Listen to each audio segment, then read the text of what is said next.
The unforgiving bite of the wind across the plains was a constant reminder of how far Lydia had come from the manicured lawns and predictable seasons of her Philadelphia upbringing. Here, the world was raw, stripped bare to essentials: earth, sky, survival. Dust devils danced mockingly in the distance, miniature whirlwinds mirroring the larger chaos that had engulfed the territories. The field hospital, a sprawling collection of canvas tents huddled near a muddy creek, was an island of fragile order in this ocean of conflict. It smelled perpetually of antiseptic, stale sweat, and the cloying sweetness of blood, a grim perfume Lydia had somehow grown accustomed to. She remembered the earnest discussions in her father's study, filled with patriotic fervor and tales of manifest destiny. Her decision to volunteer as a nurse had been met with worried frowns, but eventual, reluctant pride. She'd pictured herself as a Florence Nightingale figure, bringing comfort and competence to the nation's brave soldiers pushing westward.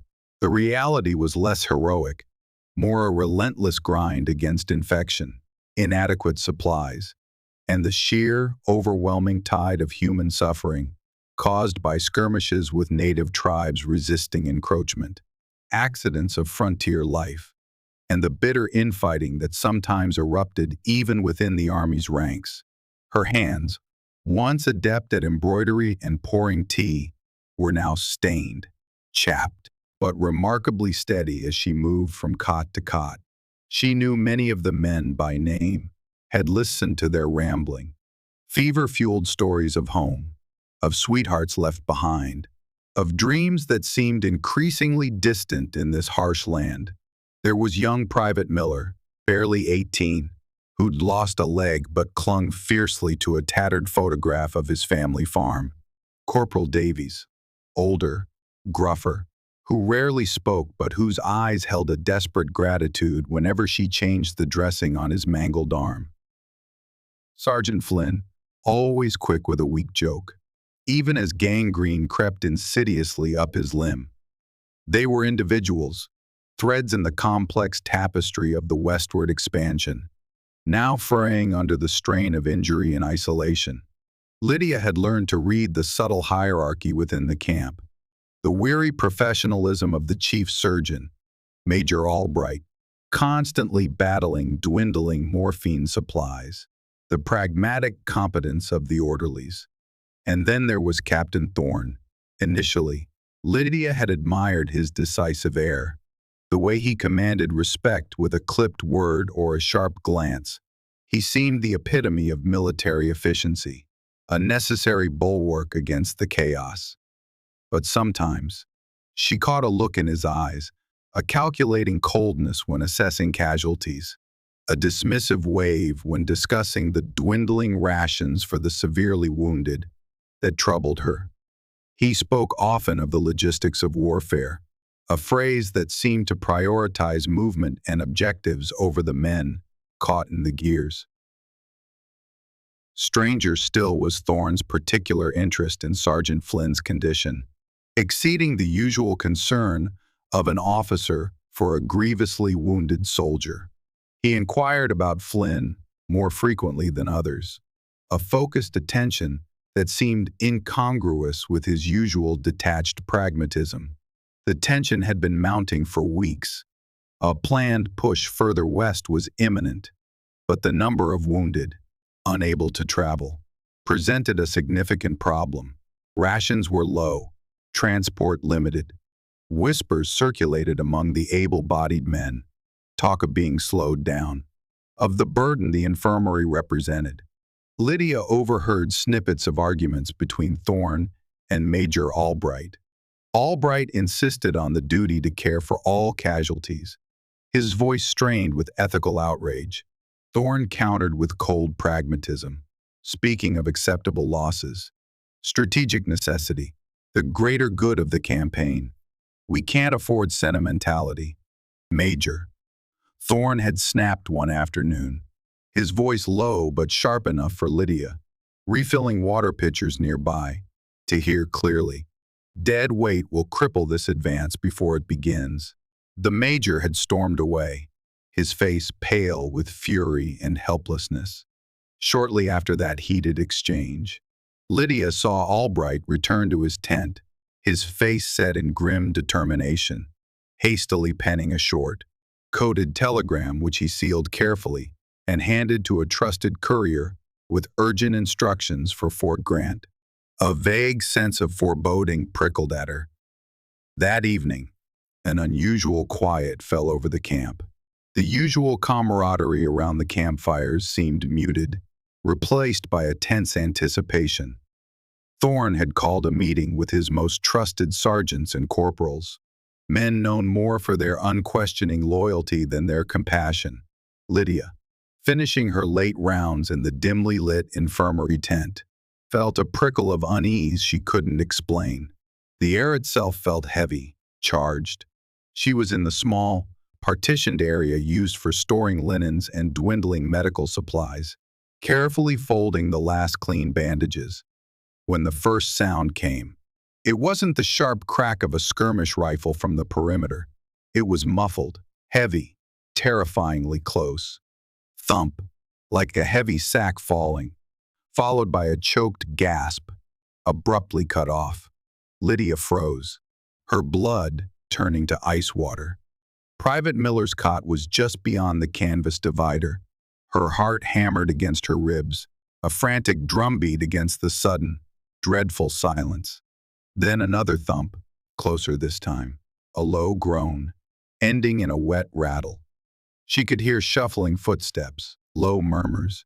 She crept towards a small tear in the canvas partition, her hands shaking uncontrollably, peeking through.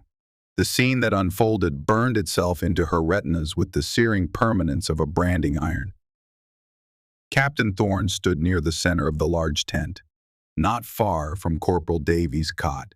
His service revolver was steady in his hand, a faint wisp of smoke curling from the barrel. Two of his chosen men, faces impassive, stone-like, moved methodically down the line of cots. They weren't checking dressings. They weren't offering water. One carried a heavy wooden mallet.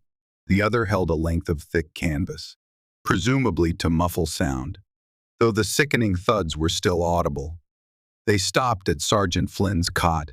He was awake, his eyes wide with disbelief, then dawning horror. He tried to speak, perhaps to crack one last joke, but only a terrified whimper escaped before the mallet descended. Lydia clapped a hand over her mouth to stifle her own scream, bile rising in her throat. This wasn't mercy. This wasn't reducing suffering. This was execution, cold-blooded, calculated execution of helpless men deemed inconvenient, reducing the burden. Thorne's words echoed in her mind, now laden with monstrous significance. Outside the main flap, she could see the silhouettes of other soldiers, their backs turned, standing as unwilling, silent sentinels to the atrocity within. Their complicity was a chilling counterpoint to the violence. Panic clawed at her, threatening to paralyze her. She had to escape. She was a witness to mass murder. Thorne couldn't possibly let her live. Just as she backed away from the slit, fumbling blindly behind her for a way out, she heard Thorne's chillingly calm order. "All right, quickly now. Get the oil. Torch it. Every cot, every trace. Make sure the fire takes hold properly. Nothing left. No questions asked." He then added, his voice lower but laced with venom. "Especially Flynn's area. Find the small tin box under his pillow. Bring it to me. Everything else, burn it all." The acrid smell of lamp oil hit her senses moments later, followed by the whoosh of flames catching eagerly on the dry canvas near the main entrance. Smoke began to billow almost instantly, thick and black, stinging her eyes, choking her breath. Heat radiated through the tent. The roar of the fire joined the hideous symphony of her memory. Terror gave her strength. She clawed frantically at the back seam of the smaller supply tent, her fingers finding purchase. ripping a ragged opening, coughing, her lungs aching. She squeezed through the tier just as the main tent supports began to groan under the intensifying heat. She landed clumsily on the cold, damp earth outside, sucking in lungfuls of relatively clean air. The firelight painted the surrounding scrubland in demonic shades of orange and red, casting huge dancing shadows. The smell was horrific now, burning canvas, oil, and something else. Something sickeningly sweet and meaty that turned her stomach. The burning hospital was an inferno, a funeral pyre for betrayed trust and military honor. She didn't dare look back. She ran, pushing herself through thorny bushes, stumbling over unseen rocks, driven by sheer, primal terror.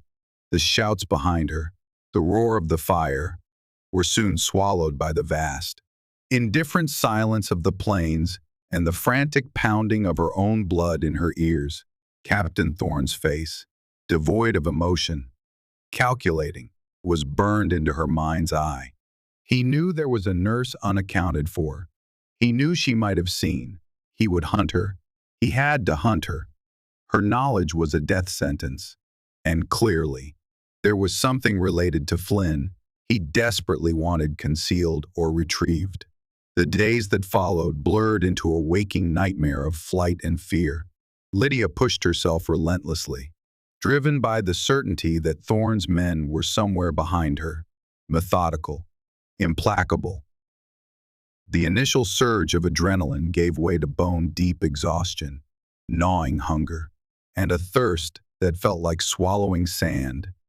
Her practical nurse's shoes disintegrated, leaving her feet blistered and raw. Her uniform, once a symbol of purpose, became tattered rags. She learned the harsh lessons of survival quickly, instinctively. She moved erratically, avoiding open ground, sticking to washes and draws, using the sparse cover of juniper and mesquite.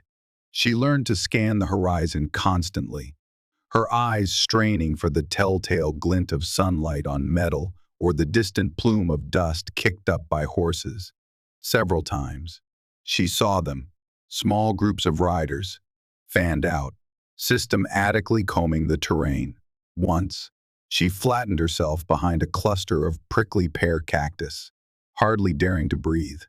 As a patrol passed less than 100 yards away, she heard one of the soldiers complain about the heat, another speculate crudely about what they'd do when they found the missing nurse.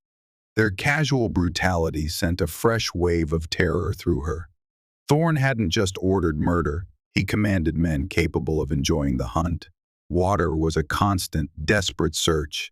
She found scummy seeps, brackish pools left by infrequent rains, always aware of the danger of sickness, but driven by overwhelming thirst. Food was scarcer. She recognized a few edible berries from childhood nature walks, but mostly she subsisted on hope and fear.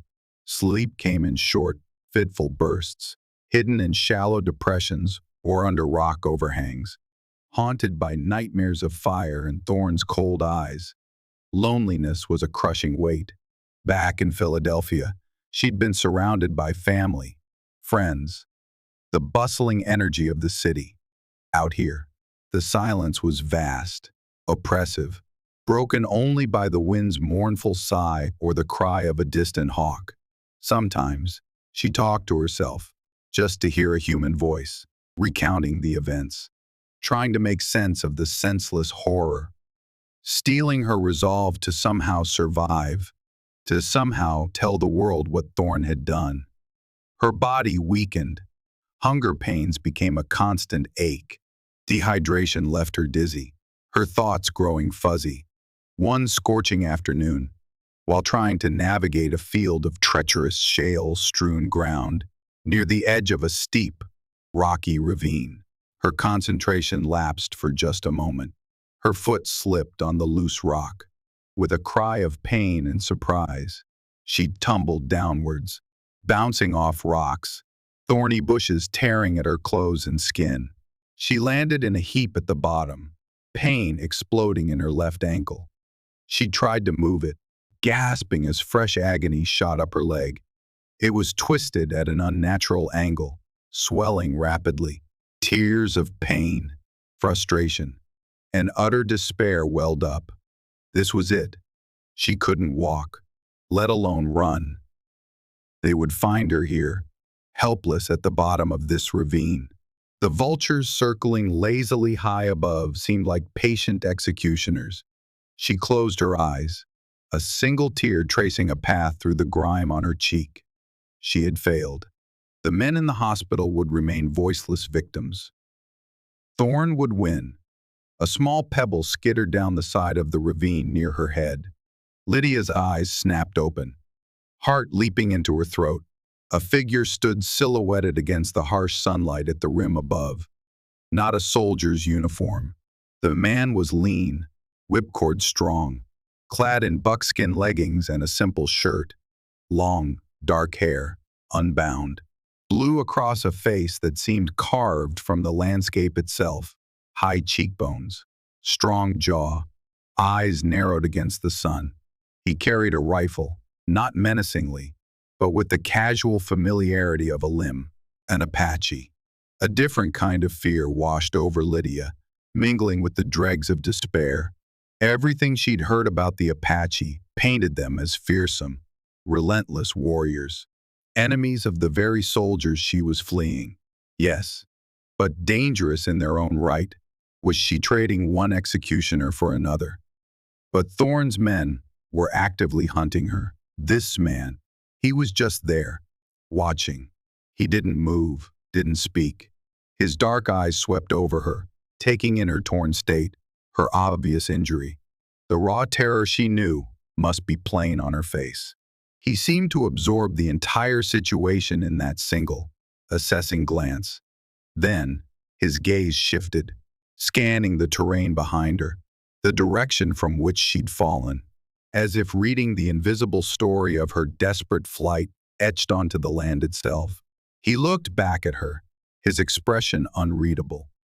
Stoic. Lydia summoned the last dregs of her strength, trying to push herself upright despite the fire in her ankle. Please. The word was a dry croak, barely audible. Help me. They're hunting me, soldiers. The Apache remained silent for another long moment. The stillness stretched, amplifying the pounding of Lydia's heart. Then, he gave a single, almost imperceptible nod. With a fluid grace that seemed impossible on the steep slope, he slid down into the ravine, landing silently near her. He knelt, his movements economical and precise. He examined her injured ankle, his touch surprisingly gentle, yet firm and knowing. It hurt, but his focused assessment was oddly reassuring. He wasn't acting threateningly. From a beaded pouch at his hip, he produced some dried, dark leaves. He crushed them methodically in his palm, mixing them with a little spittle, then carefully applied the poultice to her rapidly swelling ankle. The sharp, earthy smell filled the air. He took several long strips of soft, tanned leather from the pouch and bound the ankle tightly, expertly immobilizing it. He rose and extended a hand, hesitantly, watching his eyes. Lydia placed her hand in his. His grip was strong, calloused, but steady. He pulled her carefully to her feet, allowing her to lean against him as she tested her weight. Pain shot through her leg, sharp and intense, but the binding provided support, making it bearable, just barely.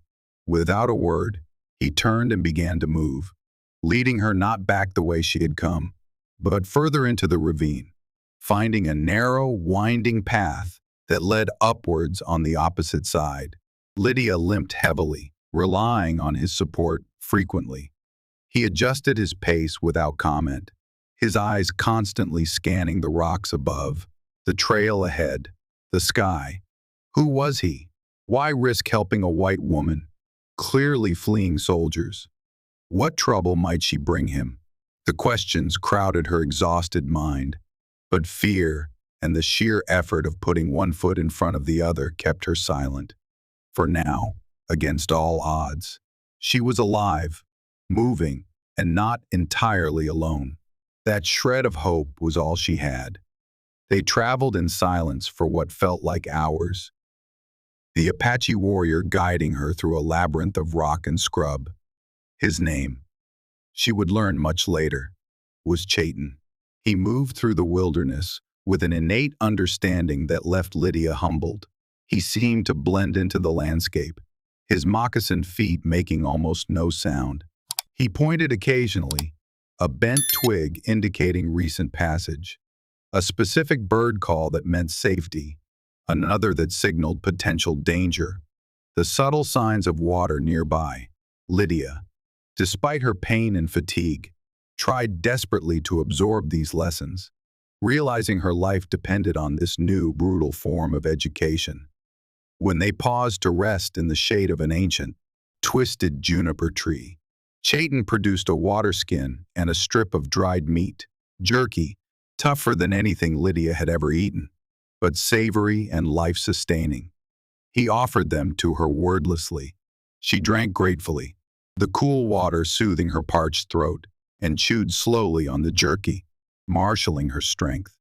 Chayton ate little himself, his attention focused outward, listening to the sounds of the wilderness, his rifle always within reach. Soldiers, Lydia finally managed to say, her voice still rough. They killed their own men, wounded men, in the hospital. She needed him to understand the gravity, why she was running. They burned it, I saw. She hesitated, then added, Thorn, he was looking for something.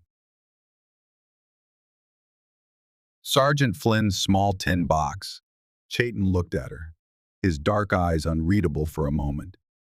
Then, a flicker of something, understanding, anger, crossed his features before his stoic mask returned. He gave a curt nod. Bad medicine, he said, his voice low and gravelly. He knew of the hospital, perhaps had observed the camp from a distance. He scanned the direction they had come from. Thorn, he stated, more than asked. Lydia flinched at the name. Yes, Captain Thorn. He ordered it. He's hunting me. Chayton's gaze was intense. Why they kill own? They were wounded, Lydia explained, the words catching in her throat. Too injured to travel, Thorn said. They were a burden, slowing the advance. The memory brought fresh tears to her eyes. But Flynn. Maybe there was another reason. Thorn wanted that box. Chayton absorbed this, his jaw tightening almost imperceptibly. Dishonor among enemies was expected in warfare, but this kind of betrayal within a troop, it clearly resonated with his own code, whatever that might be. Searching a dying man for a specific item added another layer of contemptibility. He looked back at her, then towards the rugged, mountainous terrain ahead. We go, he said simply. My people. Safer there. Another journey began, deeper into territory completely alien to Lydia. Chayton seemed to possess an internal compass, navigating through trackless wastes, choosing paths that Lydia would never have seen. He pushed them steadily, aware that Thorn's patrols wouldn't give up easily. He showed her how to erase their tracks in sandy washes, how to use the wind to carry their scent away from potential trackers, how to find shelter in places that looked utterly exposed. Lydia learned to distinguish the distant shape of a deer from a mounted soldier, the scuttling sound of a lizard from the click of a rifle being cocked. Fear remained her constant shadow, but it was now tempered by a sliver of hope and a growing admiration for her silent guide. Her ankle throbbed relentlessly, but she refused to complain, biting her lip against the pain, determined not to slow him down more than necessary. She saw the way Chayton constantly watched their back trail, the tension in his shoulders when they crossed open ground. He was risking himself for her, a stranger, an outsider from the world that was relentlessly encroaching on his own. Why? The question lingered, unanswered. One evening, huddled beside a small, smokeless fire Chayton had expertly built in a shallow cave, the sound drifted to them on the wind, faint but unmistakable. Horses, shod horses, moving at a steady pace, and the distant murmur of voices. Soldiers. Chayton extinguished the tiny flames instantly with a handful of sand, plunging the cave into darkness. He pulled Lydia further back, positioning himself near the entrance, rifle ready, listening intently. The sounds grew louder, passing perhaps half a mile away down in the valley below. Lydia could hear fragments of conversation, complaints about the fruitless search, speculation about whether the nurse had perished already. Thorne's name mentioned with a mixture of fear and resentment. Then the sounds faded into the distance. Lydia let out a breath she hadn't realized she was holding, her body trembling. Chayton remained still for a long time, ensuring they were truly gone. When he finally turned back, his face was grim in the faint moonlight filtering into the cave. "They search hard," he murmured. "Thorne uses many eyes." He looked at Lydia, a question in his own eyes now. He had saved her, guided her, but her presence clearly brought danger closer to his own territory. "I understand if you must leave me," Lydia whispered, the words tasting like ash. "I bring trouble." Chayton considered this, his gaze steady. "Trouble finds us all," he said cryptically. "Thorne's shadow falls long. Better to face trouble together than alone in the dark." He paused, then added, "My people, they understand hiding. They understand fighting shadows." He rose. "We move." Now, before light, the pace intensified. Chayton led her through treacherous, narrow canyons where the walls seemed to press in, forcing them single file, and across high, windswept mesas where Lydia felt terrifyingly exposed. He pointed out markings on rocks, symbols Lydia didn't understand, but which clearly conveyed meaning to him, messages perhaps left by other Apache scouts. He taught her a few essential Apache words: water, danger, food, enemy, drilling them patiently until she could respond correctly. Just as Lydia felt she couldn't push her aching body any further, Chayton stopped on a high ridge overlooking a hidden valley, shielded by towering cliffs and accessible only by a narrow, easily defended trail. A small settlement of wickiups nestled among cottonwood trees near a meandering stream.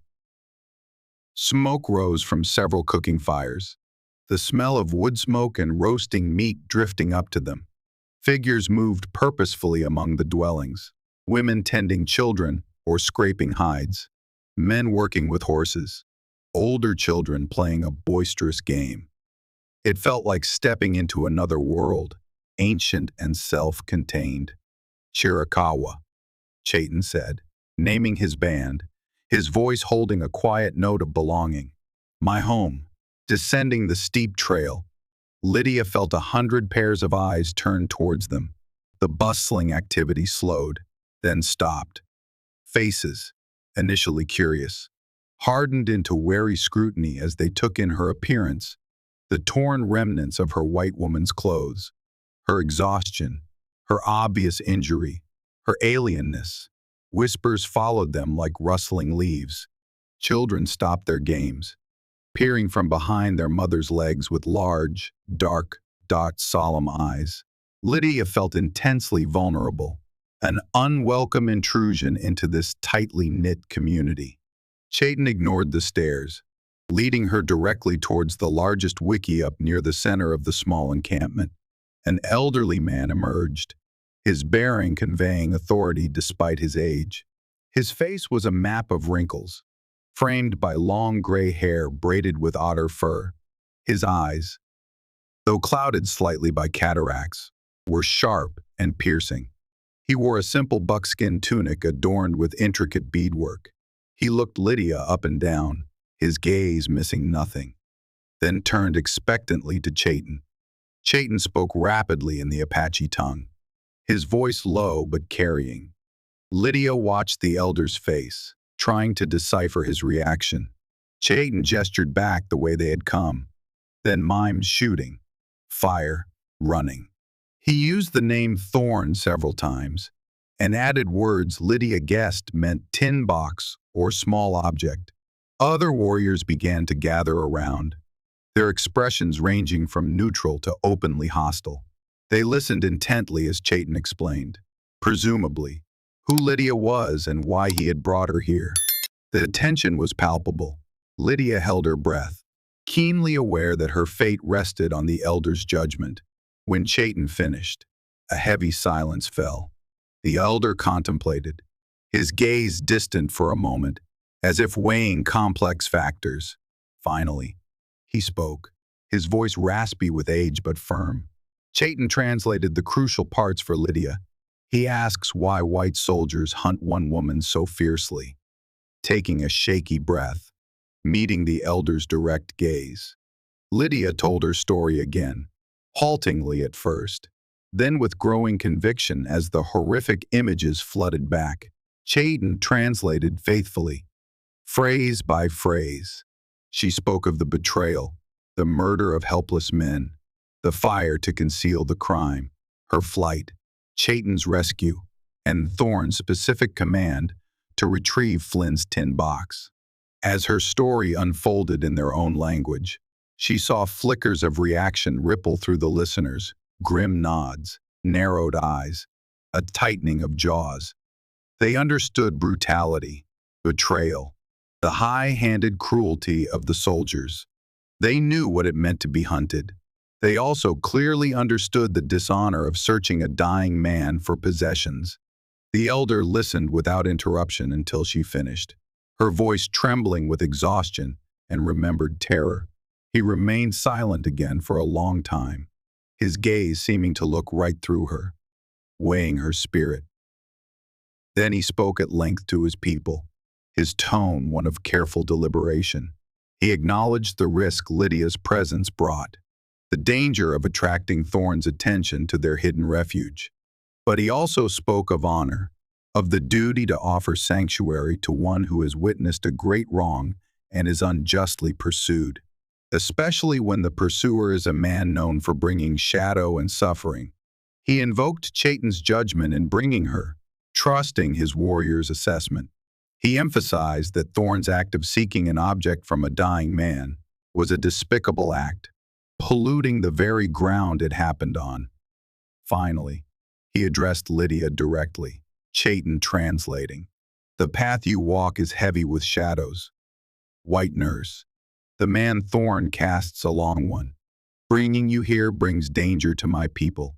He paused, letting the weight of his words sink in. But, Chayton, my trusted warrior, has vouched for your story, your spirit, and the crime you saw. It cries for justice. Such dishonor pollutes the land itself. His actions with the dying Flynn are beneath contempt. He made his decision. You may shelter here, learn our ways. Heal your body and your spirit. Tiva, he gestured to a strong-featured woman with kind eyes standing nearby, will teach you what you need to know. Chayton will continue to be your protector, but you must be mindful. Trouble follows you closely. Do not invite it into this valley lightly. Tears of pure relief streamed down Lydia's face. She managed a shaky nod. Thank you, she whispered, the words inadequate but heartfelt. I will cause no trouble. I will learn.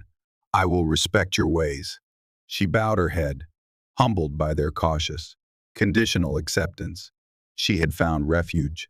Life among the Chiricahua Apache was a revelation, a complete immersion into a culture finely tuned to the rhythms of the harsh, beautiful land they called home.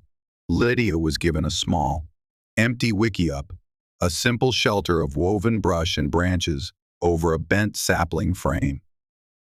Surprisingly weatherproof and cool inside. Tiva, the woman the elder had appointed, became her patient, if sometimes exacting, mentor. The first weeks were a struggle of adjustment. Simple tasks that Apache women performed with effortless grace proved incredibly difficult for Lydia. Grinding corn on the matate stone required a specific rocking motion and pressure she couldn't seem to master, leaving her with aching shoulders and gritty, uneven meal that Tiva clicked her tongue at. Gathering edible plants meant memorizing dozens of species, learning to distinguish the life-saving root from its poisonous twin growing right beside it, often relying on subtle differences in leaf shape or stem color that Tiva pointed out with dwindling patience. Learning to prepare animal hides was a smelly, messy, physically demanding job, scraping away every scrap of flesh and fat, then rubbing the hide with a concoction of brains and ash to soften it, working it tirelessly until it was pliable. Lydia's hands, accustomed to bandages and instruments, became rough and calloused, often nicked and scratched. Language was a constant hurdle. Tiva spoke almost no English, and Chayton, though understanding more than he initially let on, was often away from the camp on scouts or hunts. Lydia picked up words slowly, through gestures, repetition, and the giggling corrections of the children, who overcame their shyness to become her most eager, if mischievous, teachers. She learned the names for tools, foods, animals, family relations, the essential verbs of daily life. She listened intently during evening gatherings around the central fire, trying to parse the cadence and flow of conversations, catching familiar words, piecing together fragments of meaning. Her nursing skills, however, gradually earned her a different kind of respect. Initially, there was skepticism, even resistance, towards her white medicine. Tiva and the other women relied on traditional herbal remedies and healing chants passed down through generations. But when a child suffered a deep, jagged cut that wouldn't stop bleeding, Lydia, after gently persuading the worried mother, used her knowledge of pressure points to slow the flow, cleaned the wound meticulously with boiled water, and stitched it neatly with fine sinew thread Chayton provided. Applying a soothing poultice of herbs Tiva recognized as having antiseptic properties, the wound healed quickly, leaving only a fine scar. Word spread. Soon, others came to her small wiki-up shyly. A man with a persistent cough, a woman with a badly burned hand from a cooking fire, an elder suffering from painful joint inflammation. Lydia did what she could, combining her medical training with the Apache remedies Chayton and Tiva shared with her. She learned about the potent healing properties of desert plants she'd previously dismissed as weeds. She discovered that Tiva's skill in setting broken bones surpassed anything she'd seen Major Albright attempt. She offered analgesics from her dwindling supplies for pain relief, demonstrated proper wound care to prevent infection, and shared knowledge about hygiene and sanitation. A cautious bridge of trust began to form, built on shared vulnerability and the universal desire for healing. They started calling her Ish-K-Nay, which Chayton translated as she who mends. Chayton remained her primary protector and guide in the ways of the wilderness. When he was in camp, he spent time with her, patiently expanding her Apache vocabulary, explaining customs and beliefs. He taught her the intricate social structure, the importance of clan relationships, the deep spiritual connection his people felt to the land, the mountains they called sacred, the animals they respected even as they hunted them. He spoke of Usan, the giver of life, and of the mountain spirits, the Gan, whose presence was felt in the whispering wind and the rustling leaves. He also continued her survival training, knowing that the threat from Thorn wasn't gone, merely dormant. He took her into the hills surrounding the valley, teaching her to move with silence and awareness. Listen not just with your ears, but with your feet. Your skin, he instructed, showing her how a displaced pebble or a broken branch could betray careless movement. He taught her advanced tracking, not just identifying tracks, but interpreting them, discerning the age of the trail, the speed of the quarry, whether it was injured or alarmed. To survive, he said, his gaze serious. You must read the story the land tells you. Every story includes warnings. He intensified her archery practice. Her initial attempts were clumsy, the heavy bowstring biting her fingers, arrows wobbling off target. But Chayton was relentlessly patient. He adjusted her stance, corrected her grip, showed her how to breathe, focus, release. Slowly, her arms strengthened, her aim improved. She would likely never be a great hunter, but the ability to defend herself, however minimally, felt empowering. During these sessions, sometimes hours long under the hot sun, a deeper connection formed between them. They spoke little, but a comfortable silence grew, punctuated by Chayton's quiet instructions and Lydia's focused effort. She saw glimpses beneath his stoic surface, a flash of dry humor in his eyes when her arrow wildly missed, a quiet pride when she finally hit the target consistently, a deep sadness when he spoke elliptically of past conflicts, of lost lands, of kinsmen who had fallen fighting the tide of settlers and soldiers. She also noted a particular hardening in his gaze whenever she brought up Thorne's search for Flynn's box, as if it confirmed a darker suspicion within him. Lydia, in turn, told him more about her world, the bustling cities, the strange concept of owning land, the reasons, often baffling to Chayton, that drove men like Thorne to seek power and conquest. She found herself questioning many assumptions she'd held unchallenged before. Living among the Chiricahua, she saw strength not in dominance, but in resilience, wealth not in possessions, but in community and knowledge of the land, honor not in blind obedience, but in courage, integrity, and protecting one's people. She was changing, adapting, not just externally but internally. The layers of her Philadelphia upbringing were peeling away, revealing a core of strength and determination she hadn't known she possessed. Months melted into a year.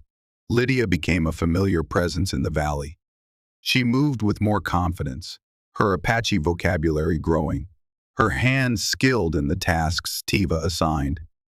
She shared duties, contributed to the community's well-being through her healing skills, and formed genuine bonds of friendship, especially with Tiva and some of the younger women.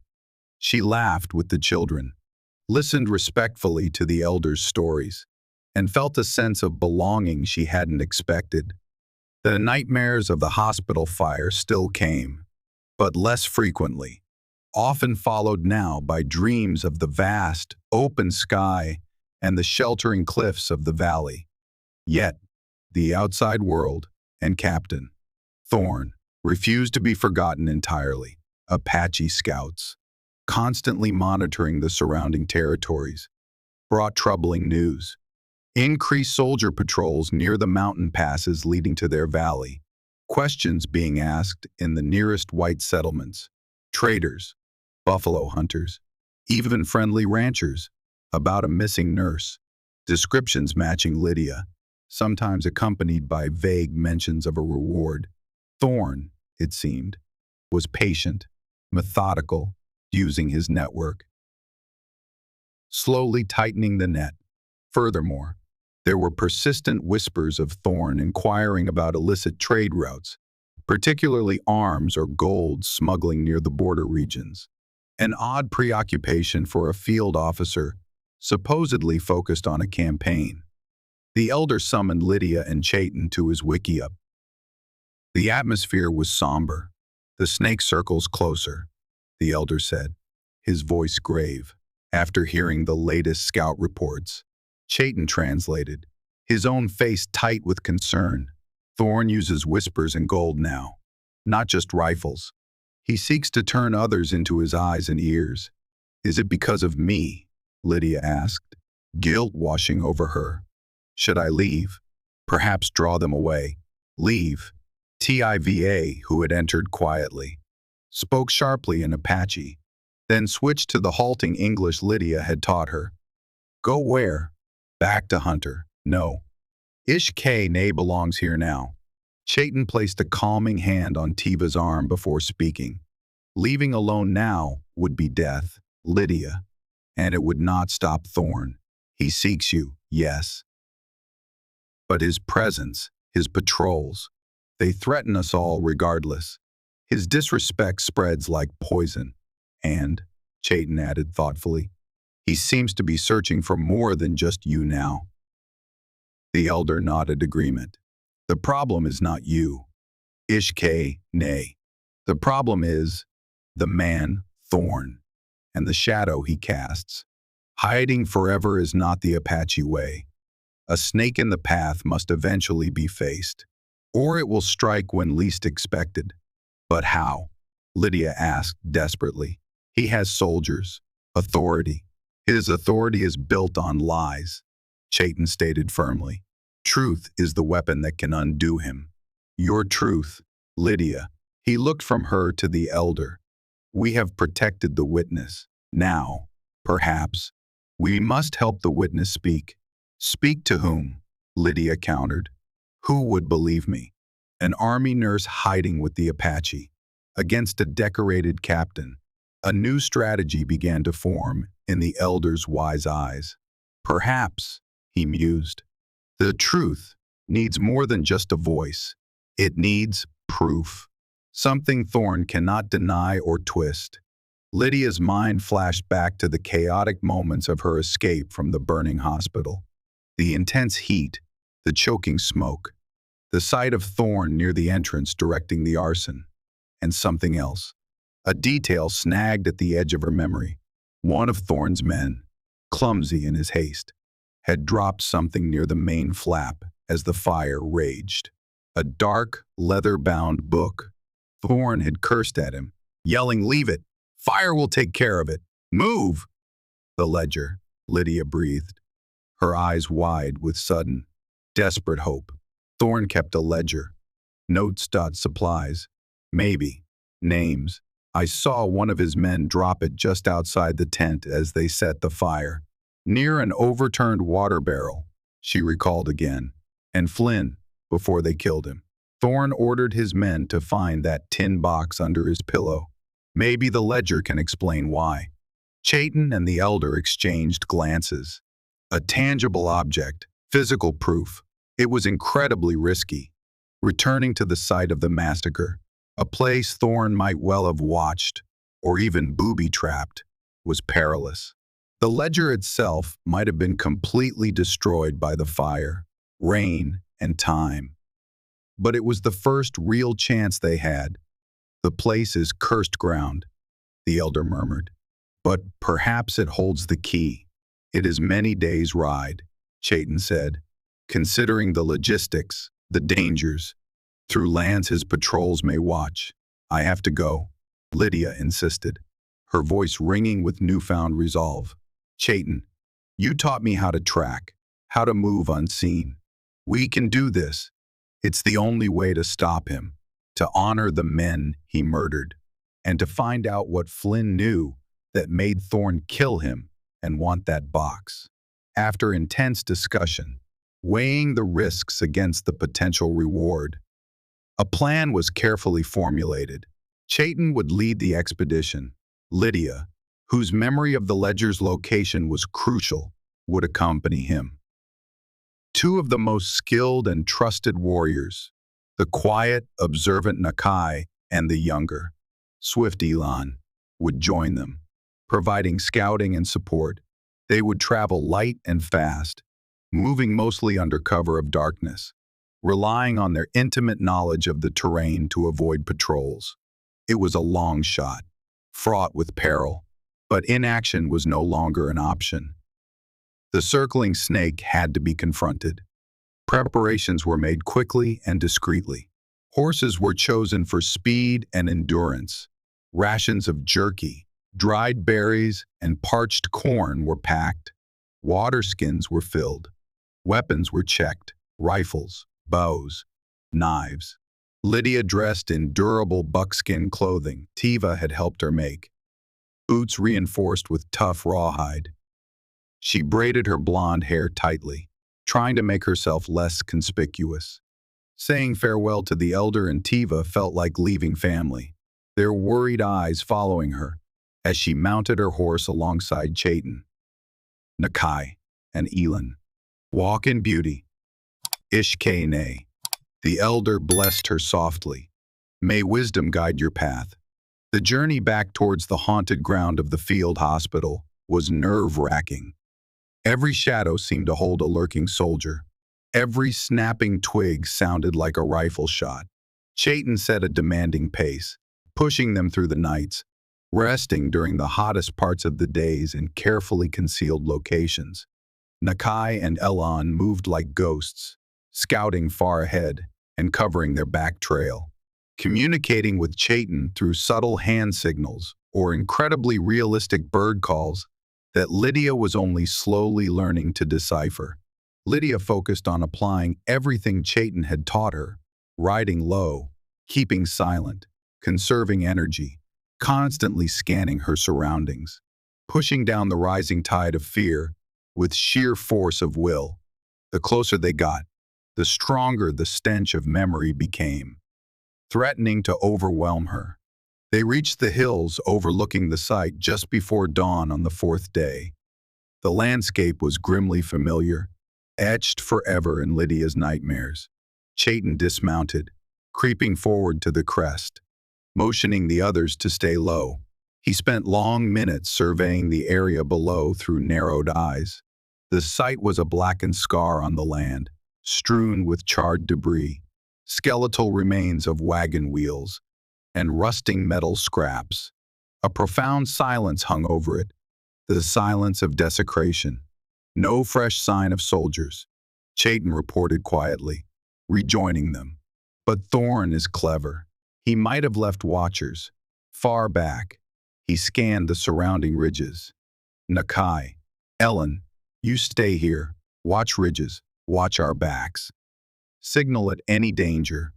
The two warriors nodded, melting into the rocks and brush, becoming invisible. Chayton turned to Lydia. Show me. Where did you see the book fall? Descending cautiously into the desolation felt like walking into a grave. The air hung heavy, still smelling faintly of cold ash and something indefinable, mournful. Lydia felt ghosts brush past her, Miller, Davies, Flynn, all the others. Her steps faltered, but Chayton's steady presence beside her gave her strength. She led him towards the area where the main tent entrance had been, her eyes scanning the debris-strewn ground. There, she whispered, pointing towards a misshapen, rusted circle of metal half buried in the dirt. That was a water barrel. It was knocked over, I think. I think the book fell near there, on the outside. Chayton knelt, beginning to sift carefully through the ash and charred remnants near the barrel hoop. His movements were deliberate, methodical, trying not to disturb the sight more than necessary. Lydia knelt beside him, her own eyes scanning frantically, hope warring with dread. Minutes dragged by, each one an agony of suspense. Was it futile? Had the fire consumed it? Had rain turned it to pulp? Had an animal carried it off? Just as despair began to set in, Chayton's fingers closed around something that wasn't loose ash or brittle charcoal, something with substance, buried shallowly. He dug gently around it with his knife point and his fingers, revealing a dark, rectangular object. Lydia's breath caught in her throat. It was book-shaped, though warped and blistered by heat. The leather cover was scorched black and peeling in places, the edges charred and brittle, but it was undeniably a ledger. Chayton carefully lifted it from its resting place. It was heavier than it looked, fused together in parts, water damaged along one side. But it was largely intact, He handled it gently, reverently, before passing it to Lydia. Her hands trembled as she took it. It felt like holding lightning in her hands, potentially devastating power, dangerously unstable. Could this scorched relic really hold the key to justice? She struggled to pry open the heat-fused cover and flipped through the first few brittle pages. Much was damaged, edges burned away, ink smeared by heat and moisture. She recognized familiar names, supply lists, dates. But then, near the back, tucked between two less damaged pages, she found a folded piece of paper, somewhat protected from the worst of the elements. Carefully unfolding it, she saw it wasn't standard military notes. It was a crudely drawn map of a geographic area marked with strange symbols, and below it, a short list of names and figures that meant nothing in terms of army supplies or casualty lists. One name stood out, Flynn with an X beside it. Another was Castillo, linked to a location marked near the border.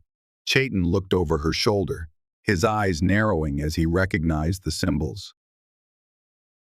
"This is no ordinary army ledger," he whispered. "This is something else. The marks, like smugglers' trails.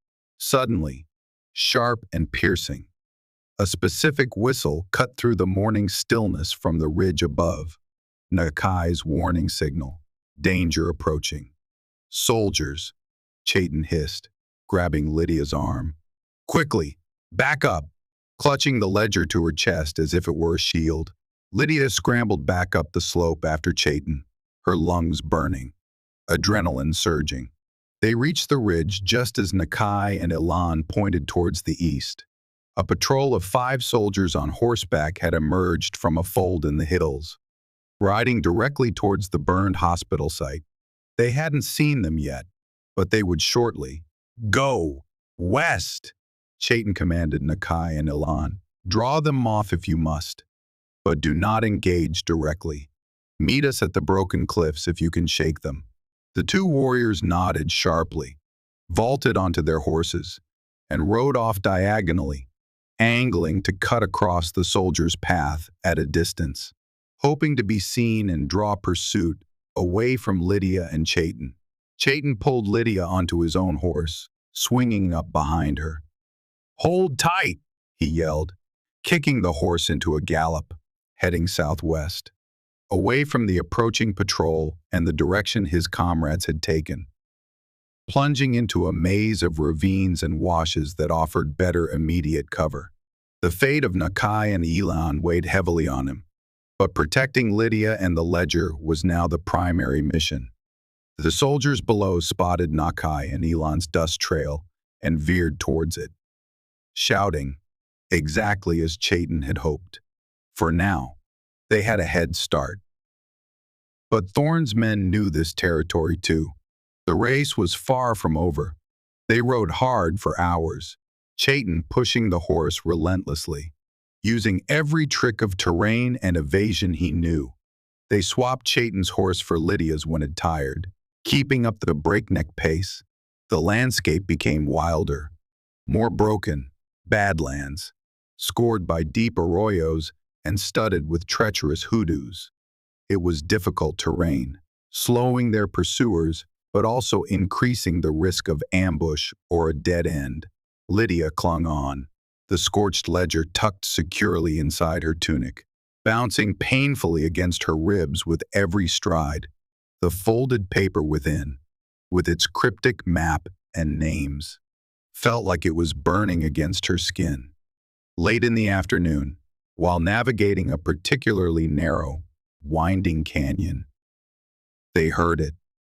The distinct sound of shod horses clattering on rock, closer than they should be. Somehow, at least some of the patrol had circled around, or perhaps another group was converging on them. Chayton urged their flagging horse forward, rounding a sharp bend, only to pull up sharply. The canyon ended abruptly in a sheer rock face, impassable, a box canyon, a trap. Hoofbeats echoed from the canyon entrance behind them. They were cornered, Chayton leaped off the horse, pulling Lydia down with him, rifle instantly at the ready. "Behind those rocks," he ordered, pushing her towards a jumble of large boulders that offered some cover. He took position opposite her, scanning the narrow entrance. 3 soldiers appeared, dismounting cautiously, using the canyon walls for cover as they advanced. They were Thorne's men, hard-faced veterans, end of the line. "Apache," one of them called out, his voice echoing eerily. "The captain wants the woman, and the book she carries. Make it easy." Chayton didn't reply. His rifle was steady, his eyes calculating the angles. The odds, they were outnumbered, outgunned, trapped. He glanced at Lydia, huddled behind the rock, clutching the ledger. He saw the fear in her eyes, but also a spark of defiance he recognized. They had come too far, sacrificed too much, to surrender now. Just as the soldiers prepared to make their final rush, the thunder of more horses approaching rapidly from outside the canyon entrance changed the equation entirely. Lydia risked a glance past Chayton. A larger contingent of soldiers was arriving, and at their head, mounted on a big black charger, sat Captain Thorne himself, a predatory smile twisting his lips. He must have anticipated their route, perhaps towards Fort Grant, or maybe the initial patrol had signaled him.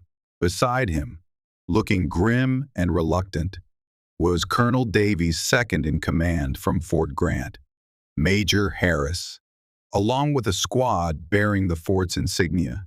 They must have intercepted Thorne somehow. Perhaps due to Albright's telegram, Thorne ignored the first group of soldiers, his eyes locking onto Chayton, then flicking to Lydia. "Well, well, well, Chayton," he called out, his voice laced with smug triumph. "Always turning up where you're not wanted. And Miss Lydia, still playing hide and seek. Hand over my ledger, nurse. And tell the major here about the unfortunate Apache ambush you barely survived thanks to my timely intervention." He gestured towards Major Harris, who looked distinctly uncomfortable. Lydia saw the trap Thorne was laying, discrediting her, framing Chayton, seizing the ledger. "He's lying! Major!" Lydia shouted, finding her voice. "Thorne murdered wounded soldiers. This ledger proves it, and it contains evidence of his other activities too." Thorne's smile vanished, replaced by cold fury. "Silence her," he barked at his men. Major Harris hesitated, looking from Thorne's enraged face to Lydia's desperate plea. Then at the stoic Apache warrior, clearly protecting her. Doubt warred with ingrained obedience on his face. "I received an urgent, coded dispatch, Captain," Harris stated, his voice tight, slightly higher than usual. "From Major Albright. It warned of severe irregularities and requested a discreet inquiry into your activities concerning logistics and potentially improper handling of casualties. My presence here is not coincidental. Captain, there's nothing to investigate," Thorne snarled, drawing his own pistol. "Just a renegade Apache and a hysterical woman resisting lawful military authority. Albright is a weakling." He aimed directly at Lydia. In that instant, Chayton moved. With a defiant war cry that echoed off the canyon walls, he didn't fire at Thorne, but at a precariously balanced rock spire high on the canyon wall, directly above Thorne and his immediate group. The crack of the rifle was deafening. The bullet struck the base of the spire. With a groan, the massive rock tilted, then crashed downwards, sending boulders and scree cascading onto the soldiers below. Horses screamed and reared. Soldiers scattered in panic and confusion. Thorne was thrown from his horse as a large rock struck nearby. Chaos erupted. "Lydia, now!" Chayton yelled, grabbing her hand and pulling her towards a section of the canyon wall covered in dense brush. "There! A passage! Go! Don't stop! Follow it up! Head north! Fort Grant!" He ripped away the concealing brush, revealing a narrow, dark fissure leading upwards into the cliff face. "Chayton, no!" Lydia cried, resisting, unwilling to leave him facing Thorn and the disorganized soldiers. "Go!" he commanded fiercely, shoving her towards the opening. He turned back towards the fight, firing his rifle into the swirling dust and confusion near Thorn, trying to buy her time, trying to keep the soldiers pinned down. "Honor the truth. Ishke nay. The truth in that ledger is bigger than you think." His voice followed her into the darkness, heart tearing. Lydia squeezed into the narrow fissure. It was claustrophobic, scraping against her shoulders and hips, the rough rock tearing at her clothes. Behind her, the sounds of shouting and sporadic gunfire echoed, seeming to fade as she climbed frantically upwards through the near-total darkness. The fissure twisted and turned, sometimes opening slightly, sometimes barely wide enough to pass. She climbed by feel, her hands and knees raw, the precious ledger still held tightly against her chest. Guilt and fear warred within her. But Chayton's final words propelled her onward. Honor the truth. After what felt like an eternity of vertical struggle, the fissure opened onto a high, narrow ledge, far above the canyon floor. She peered down cautiously. The dust was settling. Thorn was on his feet, shouting orders, his face contorted with rage. Several soldiers were injured, horses milled about nervously. Chayton was nowhere to be seen. Had he escaped in the confusion, been captured, killed? The uncertainty was agony, but she couldn't stay. Thorn would reorganize the search immediately. Following Chayton's instruction, she located the North Star as dusk began to settle and started moving along the treacherous network of high ledges, heading north. Her journey became a desperate scramble for survival. She traveled by night, hiding by day, rationing the last of her water and jerky. Her ankle throbbed, her body ached. Exhaustion gnawed at her resolve. Several times she stumbled, nearly falling from the high cliffs. Once, she saw the distant flicker of campfires below, likely Thorn's search parties. She pushed onward, fueled by coffee grounds, adrenaline, Chayton's sacrifice, and the burning need for justice and truth. 2 days later, ragged, delirious from thirst and fatigue, stumbling through the foothills, she saw it. Not a mirage. Wooden stockade walls, buildings, and atop a flagpole, fluttering weakly in the morning breeze. The stars and stripes of the U.S. flag, Fort Grant. She half ran, half stumbled towards the main gate, collapsing just inside as startled soldiers rushed towards her. She pushed the scorched, battered ledger into the hands of the first bewildered officer who reached her. "Colonel Davies," she gasped, her voice a raw whisper. "Must see. Colonel Davies. Proof. Thorn, murder, ledger, Chayton, Castillo." Then, the world dissolved into blackness. Lydia surfaced slowly, aware of softness beneath her, the clean smell of lye soap, muted voices. She blinked, focusing on the concerned face of the fort's surgeon peering down at her. She was in the infirmary, safe. Sitting in a chair beside her bed, looking stern but attentive, was Colonel Davies himself. The battered ledger lay on the table beside him. Major Harris stood shifting uncomfortably near the door. "Welcome back to the land of the living, Miss Lydia," the colonel said, his voice gruff but not unkind.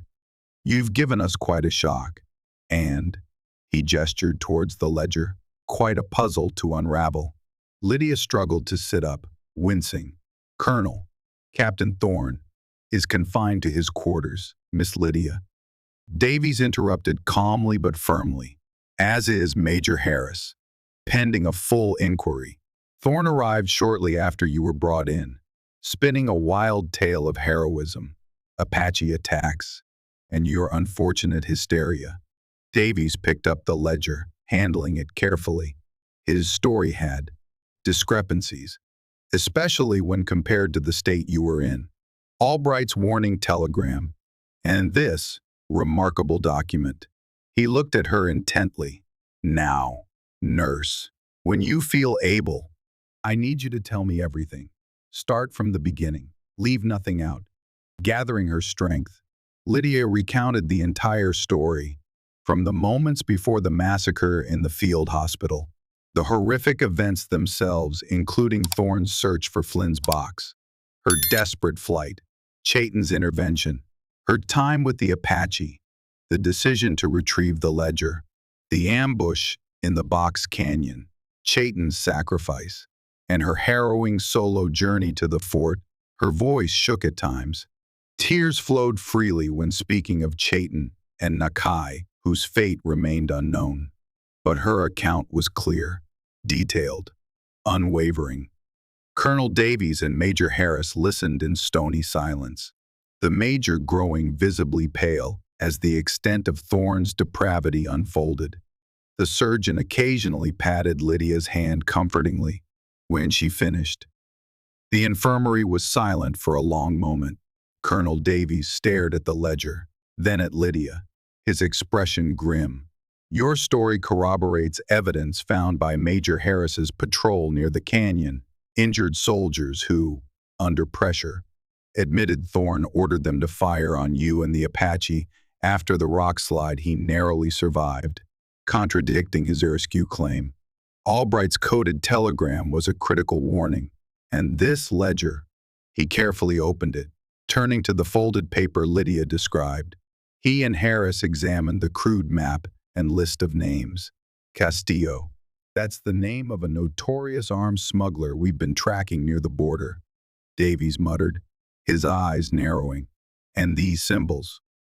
Major, do you recognize these? Harris leaned closer. They look like some kind of financial code or transaction log, not standard military. Davies summoned an experienced clerk familiar with cryptography and accounts. They spent hours poring over the ledger, cross-referencing the cryptic entries with known supply reports and intelligence on smuggling operations. Slowly, a darker picture emerged. The entries seemed to document clandestine transactions, surplus army weapons traded for gold or information, diverted shipments, payments made to shadowy contacts. Flynn's name appeared multiple times next to specific consignments, suggesting he either knew, participated, or perhaps had become a threat. The name Castillo seemed to be Thorne's primary partner.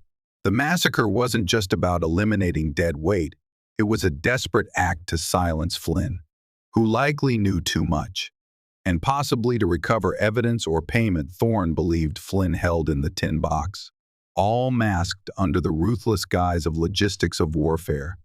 This investigation, Colonel Davies stated, his voice filled with cold fury, will go all the way, immediately. The inquiry, spearheaded by Colonel Davies, was swift and thorough. Soldiers from Thorne's unit, away from his intimidating presence, and perhaps fearing implication themselves, began to talk. Men who had stood guard outside the burning hospital confirmed seeing Lydia flee. Others corroborated details of Thorne's ruthless pragmatism and his obsession with silencing the nurse who witnessed the burden reduction. The ledger, despite its damage, provided chilling, date-specific correlations with Lydia's testimony, and more importantly, its decoded pages laid bare a network of corruption and illicit trade. Thorne's carefully constructed facade crumbled under the weight of evidence, and his own arrogant inconsistencies during interrogation. The court-martial was convened at Fort Grant. Lydia, composed and resolute, provided her testimony, her voice clear and steady in the crowded room. She detailed the events, named the victims she could remember, presented the ledger, and explained the deciphered smuggling evidence. Thorne, stripped of his bravado, attempted bluster and denial, but the evidence was overwhelming. The revelation of his true motive, covering up criminal activity, not just battlefield cruelty, sealed his fate. He was found guilty of murder, arson, illegal arms trafficking, embezzlement, conduct unbecoming an officer, and numerous other charges. The sentence was severe: dishonorable discharge and life imprisonment at hard labor. The men who directly assisted him received long prison terms. Justice, grim and formal, had been served. The investigation into Castillo and his network was expanded, using the ledger as a crucial starting point. Throughout the ordeal, Colonel Davies ensured Lydia's safety and comfort. He expressed profound respect for her courage and acknowledged the Army's debt to Chayton and his people. When the proceedings concluded, he arranged for Lydia's recovery and asked about her future plans. "You are free to go home, Miss Lydia," he offered kindly. "We can arrange safe passage back east after what you've endured. No one would blame you for wanting to leave this harsh land behind." Lydia looked out the infirmary window at the vast, sun-drenched landscape stretching beyond the fort walls. The neatly ordered streets of Philadelphia felt a world away, part of a life that no longer fit her. Her experiences had forged her into someone new. The calloused hands, the knowledge of desert survival, the understanding of a different culture, the memory of Chayton's quiet strength and sacrifice, these were now part of her. And the crucial question remained: what had happened to Chayton? "Colonel," she asked, her voice earnest, "before I decide anything, is there any news of Chayton or Nakai?" Davies sighed, rubbing his temples. "It's difficult." Thorne officially branded Chayton a hostile renegade. Army bureaucracy moved slowly, but he leaned forward conspiratorially. "I have put out discreet feelers through some scouts who have unofficial dealings. Patience, Miss Lydia." Weeks crawled by. Lydia regained her physical strength, assisting the surgeon, her skills a welcome addition. She waited, clinging to hope. Every distant dust cloud, every arriving rider, sent her heart racing, only to fall again when there was no news. She spent hours near the fort walls, gazing south, wondering. Then, one morning, Colonel Davies summoned her to his office, a rare, faint smile on his face. "Good news, Miss Lydia. It took some doing, tracking the band after the confrontation and Thorne's disruption, but word came back." He paused for dramatic effect. "Nakai was killed in the fight. I'm sorry to say. A brave man." Lydia bowed her head in sorrow. "But Chayton," Davies continued, "though badly wounded by Thorne's men after the rock slide, was rescued by his returning comrades. Apparently, Elan survived and doubled back. They managed to evade the pursuing soldiers. He was taken back to their valley. Our sources say he is alive and slowly recovering." Tears sprang to Lydia's eyes, tears of overwhelming relief. He was alive. "There's more," Davies added, shuffling some papers. "It seems your testimony, the fact that you brought down a man who harmed both soldiers and Apache, and that you honored Chayton's sacrifice by ensuring the truth came out, well, it hasn't gone unnoticed. News travels fast in the desert, even without telegraph wires." He cleared his throat. The message relayed back, very informally of course, was, "Tell Ish K, nay the valley is open to her. Her courage honors the truth. She has a place among us, if she chooses." Lydia stared at the colonel, then out the window towards the hazy southern horizon. Eastward lay the past, safety, civilization as she had known it.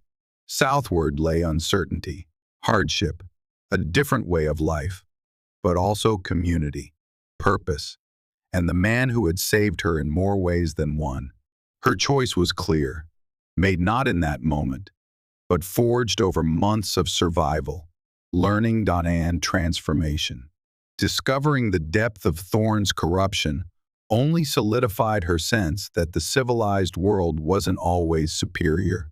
"Colonel," she said, her voice firm and clear, "I won't be needing that passage east. Can you perhaps spare some basic medical supplies and maybe point me in the right direction?" Davies studied her face. Seeing the quiet resolve there, he nodded slowly. "I thought as much. You've changed. Miss Lydia, this land has marked you. All right, I'll see what I can do." A few days later, Lydia rode out from Fort Grant, not east, but south. She wore the practical buckskins, her few possessions bundled behind her saddle, along with a precious satchel of medical supplies from the sympathetic surgeon. She was no longer fleeing. She was returning to the Hidden Valley, to the Chiricahua, to Ish-K-Nay's life. She rode towards the future, towards Chayton's recovery, towards the ongoing work of healing and understanding in a land still scarred by conflict, but brimming with resilient life. The path was long, the future unknown, but she rode with purpose, carrying the weight of the past not as a burden, but as a testament to the enduring power of truth, the complexity of evil, and the unexpected places courage could lead. The sun warmed her face. The vast sky seemed to welcome her home, and deep within, she felt not the lingering chill of fear, but the steady, quiet pulse of belonging.